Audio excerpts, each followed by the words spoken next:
So firstly, thank you so much for agreeing to be on our podcast, which is called CFOs Not Talking Finance. So we have a couple of fun questions and icebreakers that we'd like to start with. But before that, if you can just give us a short glimpse or understanding of your journey so far, and maybe you can start with how you decided to pick up CA as a career path, and then how from that to your current role as a CFO. If you can just give us a short journey of sorts. Good afternoon, Chitra. This is Atul Bhola. By profession, I qualified from ACCA UK in 2006. So, as rightly you said that choosing a career after, like when I was pursuing 12th class, so every kid has a apprehension and so much doubts that what he or she needs to do. So initially, when I was completing or towards the end of class 12th, I opted and started the professional career journey by enrollment into company secretaryship course. So that I pursued along with the graduation, which I completed as a regular course of BCom honors from Delhi University Zakir Hussain College, and I was a regular attendee of the company secretaryship course. But as if you go back 25 years from today, uh, the education system or the way the education is imparted today was way different than at that point of time. This was more of a bookish knowledge. So I was finding it a bit of struggle pursuing a very in-depth course, which was most concentrated towards the legal aspects of corporate finance, corporate basically laws, the legal system of India, general laws, and other aspects. So I basically was missing off from that trajectory along with the regular BCom studies. So I managed to finish inter level one of the company secretaryship. And when I finished the graduation, because I was not finding a great traction on the company secretaryship side, I was exploring that whether I should opt for the Indian CA or for some international course. So my friend introduced me to ACCA because he was also a part of the company secretaryship course.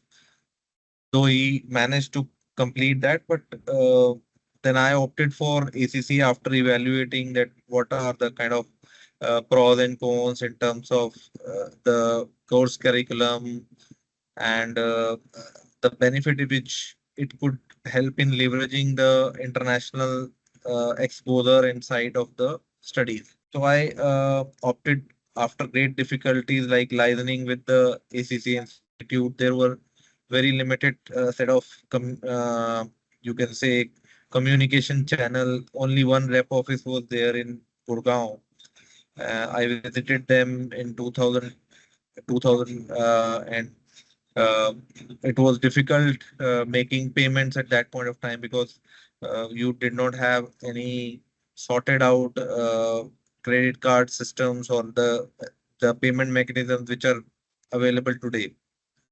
Uh, so those were the initial difficulties which I faced, but the I found a very stark difference in the way ACCA imparts education versus the Indian education system of professional accountancy.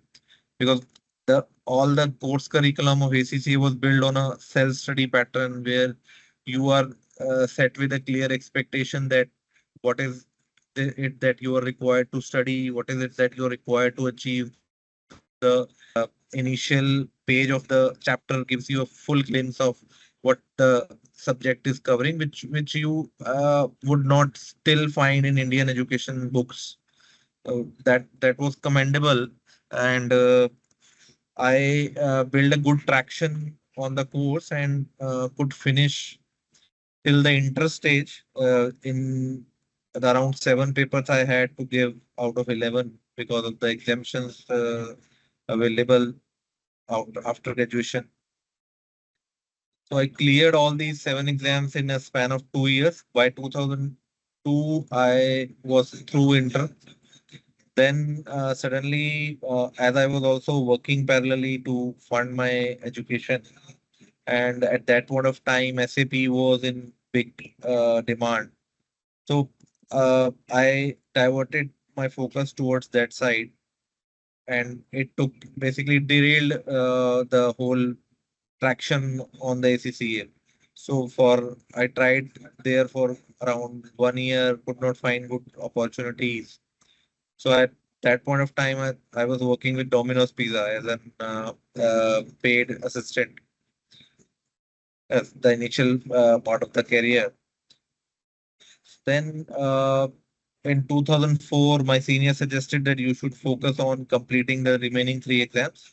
Then I jumped back into the course, and it took me another 2 years to finish it in 2005 December attempt with great difficulties because the final level of exam was very deep in and intense financial concepts, risk management, taxation, audit, and normal accounting and consolidation. So the biggest challenge completing ACCA was on the education support because at that point of time, ACCA was in a tussle with ICAI India in terms of its recognition and support. And as you know that way going back 20 years, the system of education and tuition providers was not that evolved and developed. We used to borrow books from uh, British Council Library and build some informal connects while through the examination centers and all. So fortunately, got through the examination in from ACCA 2006 February. So at that point of time, I was working with a British KPO. So this was we were establishing there a few processes of AP and AR as part of their excellence center in Gurgaon. So I was not finding that job very correlated with the finance knowledge. So I jumped back into Indian accounting system by opting a job with SMCC Construction. So SMCC was a basically JV of Japanese company as Sumitomo and Indian player. So they were into turnkey construction of Japanese major like manufacturing companies, plants, and mostly into the automobile sector and some other players like Yakult, Danone, Daikin, and NGK, YKK chains, etc. Mostly the manufacturing facilities. So I worked there for a brief of around 1 year, 9 months. Then I was not finding that industry of a very great interest because I was keen to join financial services. So I got an opportunity with Religare, and in Religare, as if you see my credentials, I worked there for almost 9 years in different parts of Religare's portfolio companies. Like I worked on their insurance broking business as well, their fund businesses related to uh, art and media distribution businesses. Then for the most of the time, I worked on the NBFC piece, which was the biggest company of the group, where the portfolio size was more than 15,000 crores. So that so in that domain, I got very in-depth learning on complex financial instruments because being a finance company, you have both the asset side as well as the borrowing side. So different kind of financial instrument, different rounds of fundraise, due diligences, RBI inspections, ROC inspections, worked on part of the banking license project where we were required to get the ROC audit done. So, and this provided an opportunity to work from the CEO of group CEO level till the SBU level. So, like Finvest had multiple uh, business lines as well. So, that gave an opportunity to interact with both the business side as well as the accounting, the processes, accounts payable, accounts receivable, treasury. So it was a holistic experience in terms of uh, the financial side. I worked on financial reporting for 3, 4 years. Then I moved into the business finance side to take exposure on how the business is looked at from a CEO's perspective. How you chart out different financial operating plans, how do you monitor it, how do you track the KRAs, how do you set the performance management system. Correct. Correct. I think Atul, that's one thing which is Yeah. very insightful, which you've mentioned is basically CFO perspective is, used to be limited to financial reporting, and business finance or business partnering used to be the CEO's perspective, which is kind of why you Yeah, said so you would want to business transition. partnering gave the angle from a senior finance professional side that how you need to envisage your business when you're presenting it to the investors for a so like as part of that assignment I also got involved in due diligence where Religel was exploring sale of its stake from the housing and lending business. So we were exploring selling out the company to Clicks Capital and Northern True North, I believe.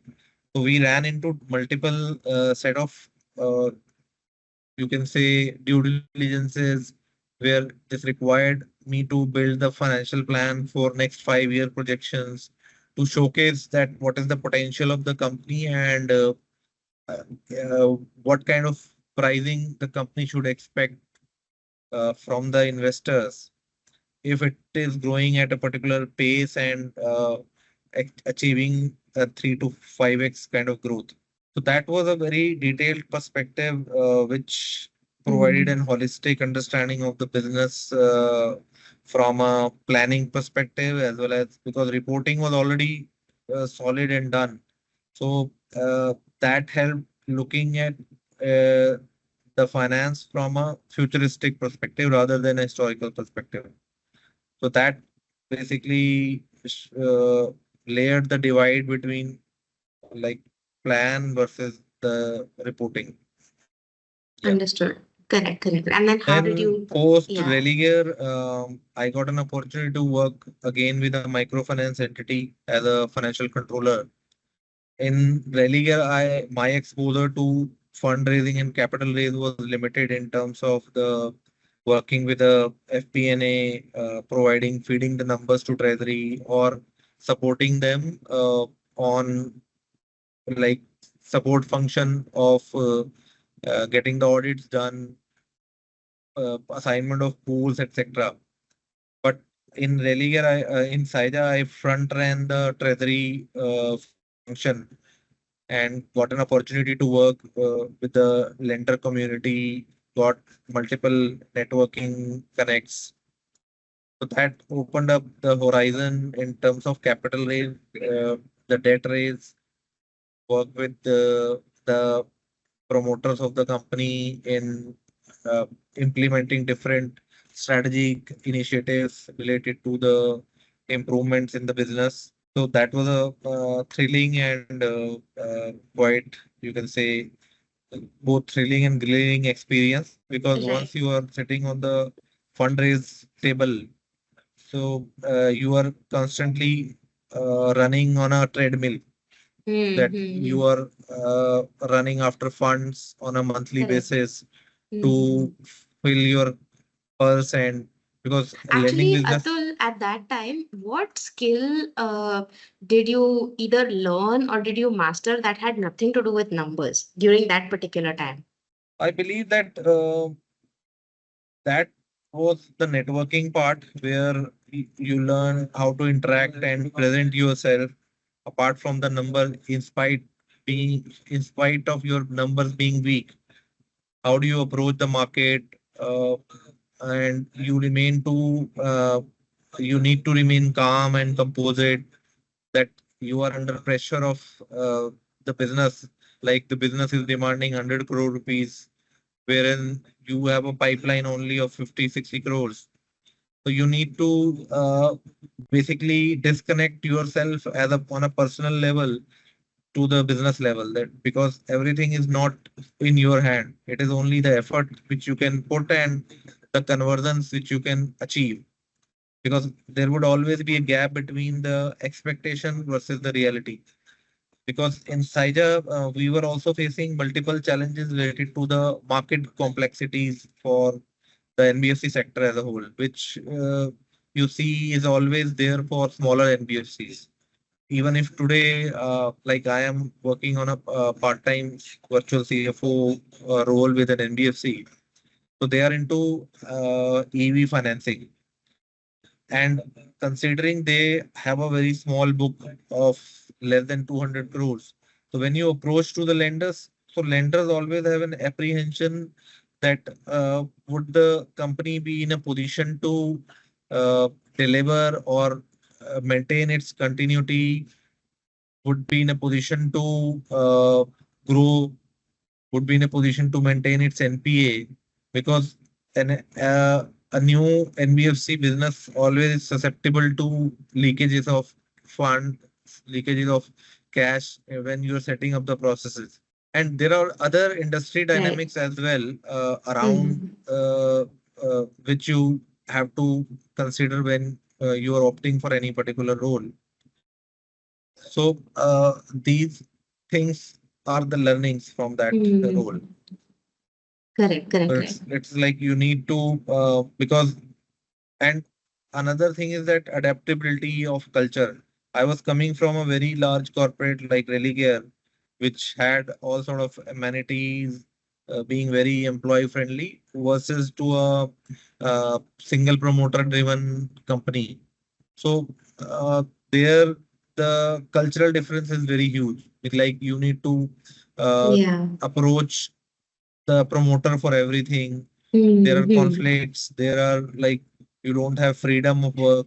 So you need your sphere of command and your sphere of decision making shrinks, because Mm. or you can say that your decision making gets impaired by the promoter who is sitting on top.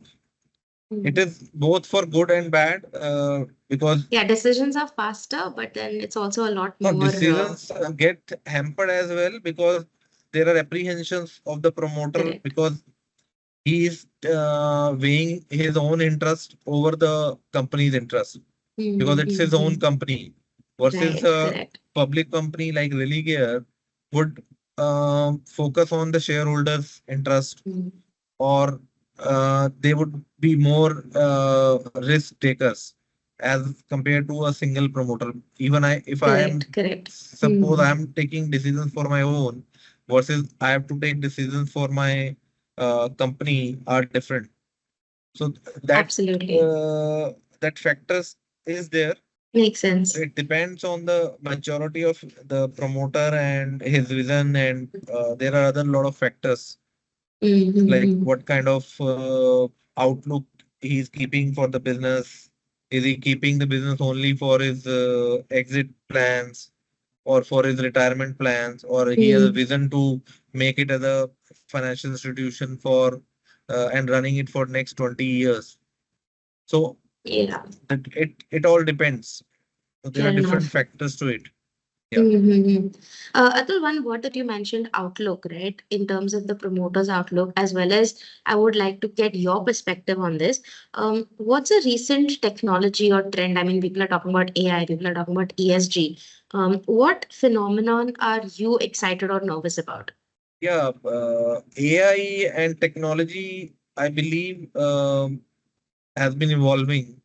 And if you, because I started working on technology when I learned Excel in 2002 as a professional Excel, and that helped me quite a lot in the initial phase of career, because when you join as a junior accountant or as an assistant manager level, you have a lot of data crunching work, you need to draw the financials. Yes, yes, Then yes. Actually, that's sorry to interrupt you, but that's one very key aspect. I'm sure you would agree with me that is missing in the young, hires of today. Because when I was, for example, during my articleship, when I was in KPMG and I had to do auditing, all the MUS sampling that we had to do, the sanitization of the files. So that's where we learned a lot of Excel skills by doing a lot of grunt work.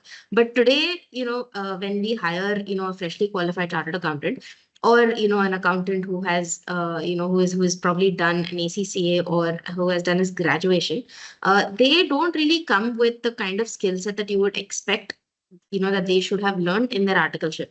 Because and they want to do strategic work, they want to do analysis, but if you don't know the basics of how to prepare and structure a data set, what kind of analysis will you be able to draw?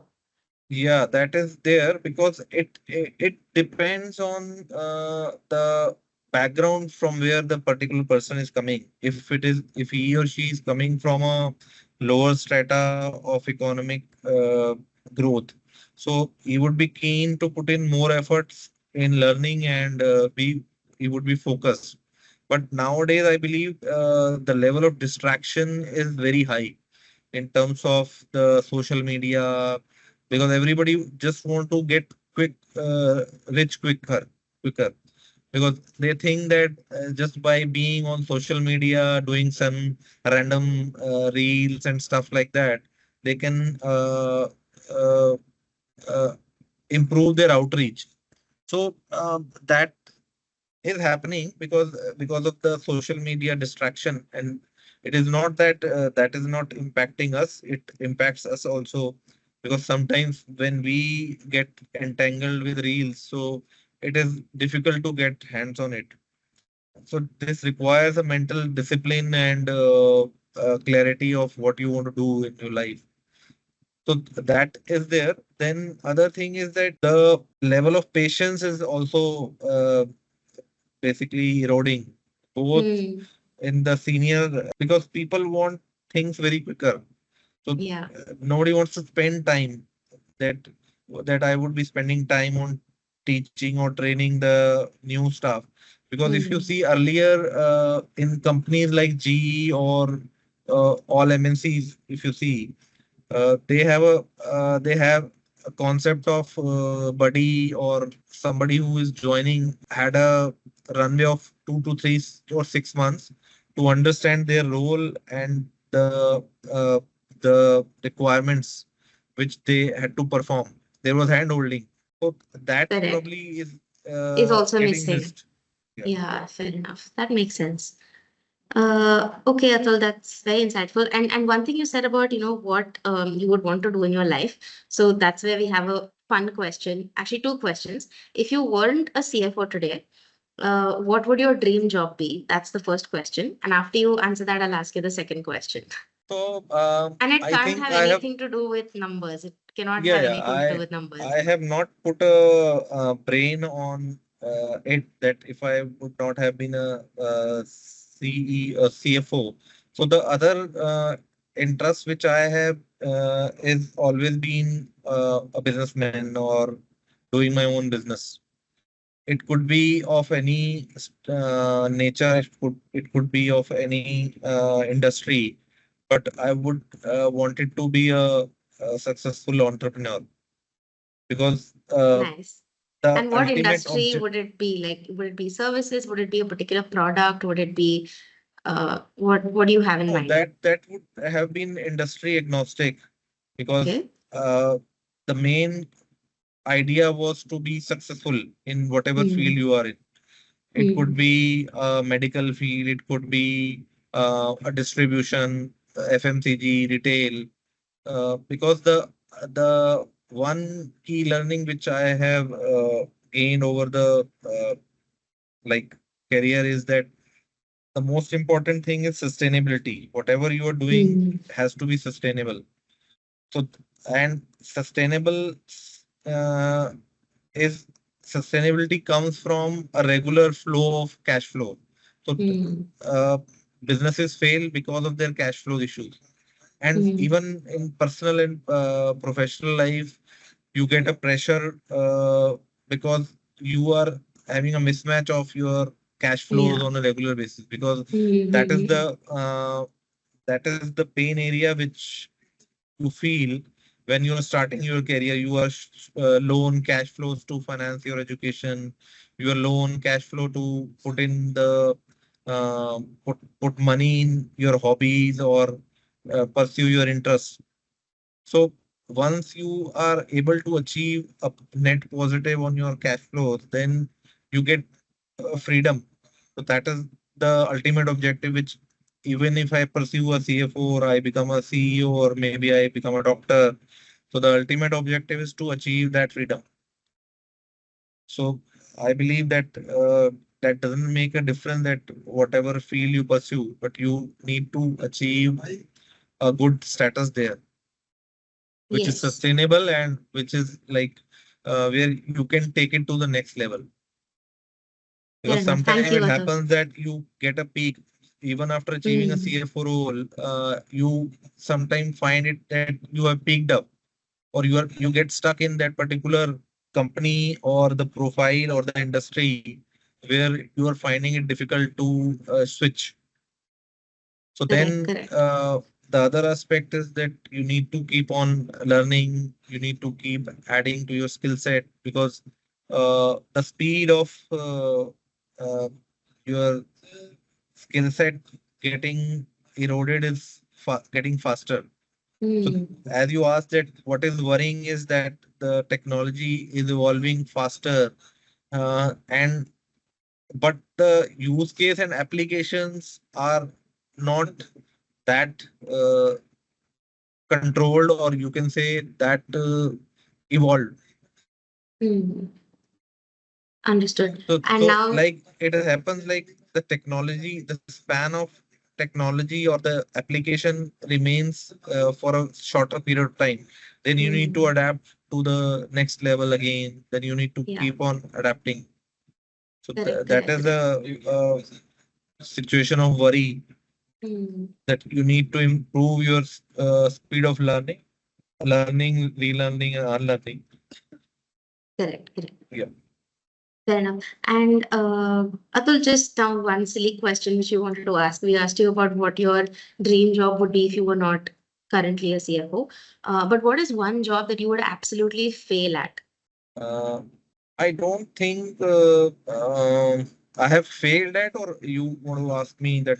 No, no, not something in the past. Something, if Hmm, you were to take this up as a job, what would you hmm, absolutely, I mean, fail at? So this has obviously nothing to do with the skill set because if hmm. you put in enough time and effort, you will obviously do well. So it's not to imply that, Oh, but it that's is the one something, thing which yeah, probably I something. don't like. Yes, exactly, Yeah. exactly.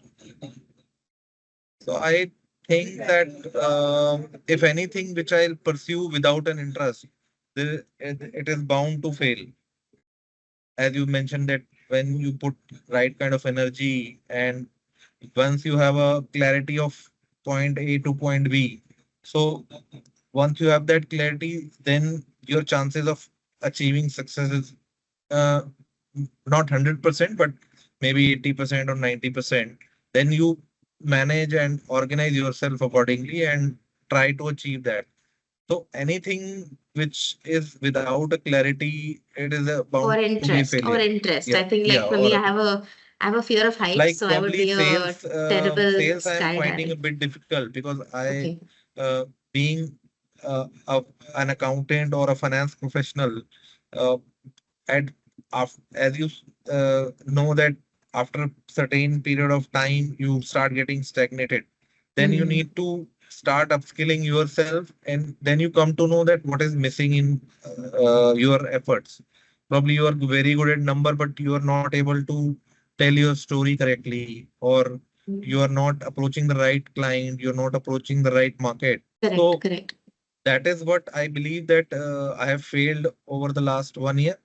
Mm-hmm. uh, I've started getting vulnerable and exploring opportunities in the market, going to Mm-hmm. different clients, meeting people.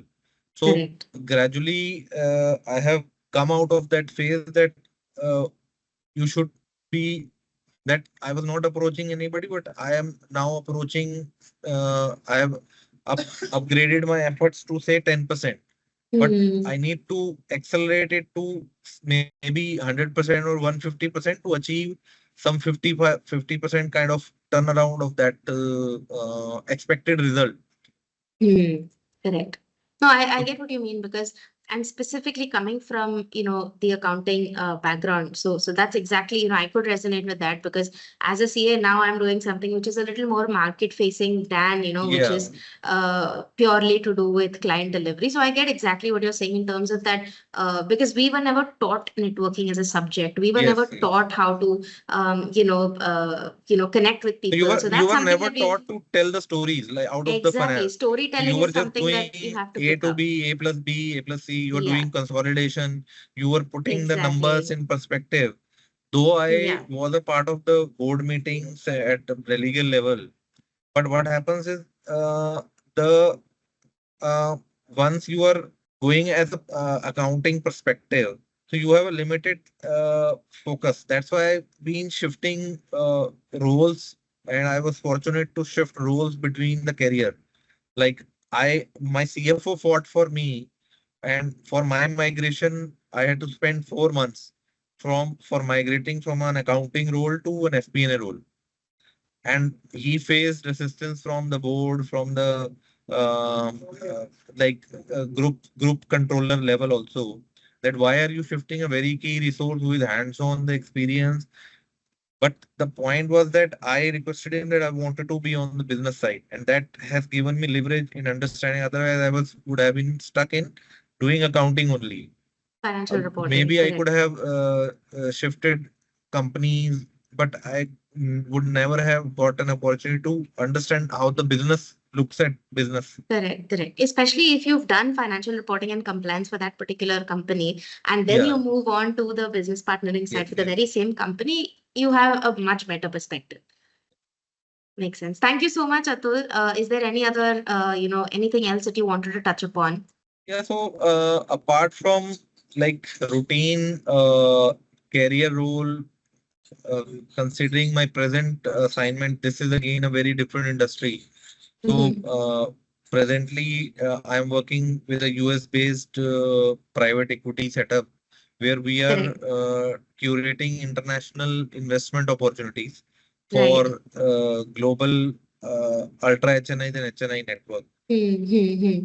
So this role gave me a very different perspective and in-depth deep dive into the private equity markets, that Mm-hmm. how investors look at you as a company, because it is like outside in a look from outside. Like I Correct. am an investor, if I am approaching any company to who is raising fund, you can think it of as a Shark Tank. Correct. uh, so Shark Tank is more of a social media gimmick, but private equity market also does the same thing. They Correct. uh, get interest from different companies. So over the last 5 years, I have developed deep interest into the investing side, that how investing works, where you need to allocate your resources. As I mentioned, that sustainability is one of the most important agenda, not only from the core sustainability, environmental sustainability, but from a financial sustainability perspective. That uh, so I have read many books on the investment side, on investing, on money management, uh, how you need to manage the personal finances, which is the biggest part I believe is missing in the financial education system. Neither the chartered accountancy, I think nowhere in the world it is getting covered apart from I think CFA, which Correct. is covering Exactly. some portion of it, And but that is a little more institutional rather than personal personal finance. finance. So I Yes. believe that personal finance is very critical, and it is a need of the hour that we should start imparting the education, starting from our kids, and that has to be imbibed in as part of the professional qualification, which is altogether missing. You don't have any concept on wealth management. People like I feel embarrassed that why I never started investing in when I was starting my career.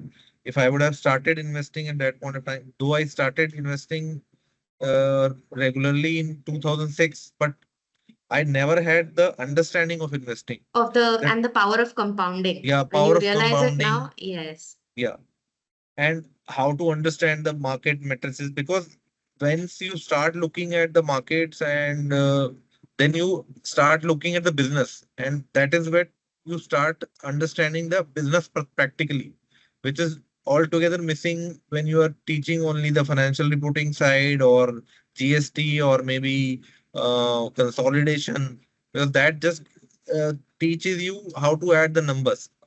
And Exactly, I think exactly. that is being a shift now, because of which you are not finding right kind of candidates, because they are finding it a disalignment with the accounting work, because they don't Correct. want to spend their time doing the accounting entry, adding it up and showing it to you. So Mm. that is also one of the perspective because of which people are not even I am not interested in doing accounting today.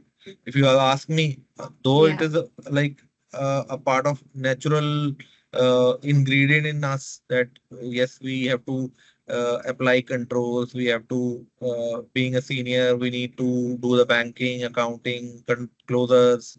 But that has not remained of much interest in today's time. correct, correct. Yes, Because, agree. and as you mentioned, that technology is also impacting that. So that is getting Mm-hmm. faster. Um but it has its own risk in terms of the learning curve is not there. You keep on missing things. So I that think by challenge is and there. by we'll have resources that are not as detail oriented as they used to be. While they Because might have the knowledge, they will never be, because correct. they have not traveled that journey, because we don't want them to travel the journey. You want them to be covering A to Z, but you want them to be looking at A to K also. That is not possible. So it That's, is I a think, very problem with insightful. the system. It is a problem within how we are evolving and how we are putting the things in perspective. Now you say that you need to learn hand in hand with AI.